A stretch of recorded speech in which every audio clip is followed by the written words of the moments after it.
ఏ తెల్లని పాలధారలల్ల పల్లె తెల్లారుతుంటదిరా. గుళ్ళోని గంటలు కాడెట్ల మెడలోన జంటగా మోగుతూ ఉంటాయిరా.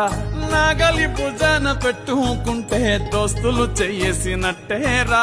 కొట్టు గోదా పక్కన ఉంటే కొండంత బలగం ఉన్నట్టురా. చల్లగాలి మోసుకొచ్చెరా సేను శిలకల ముచ్చట్లు.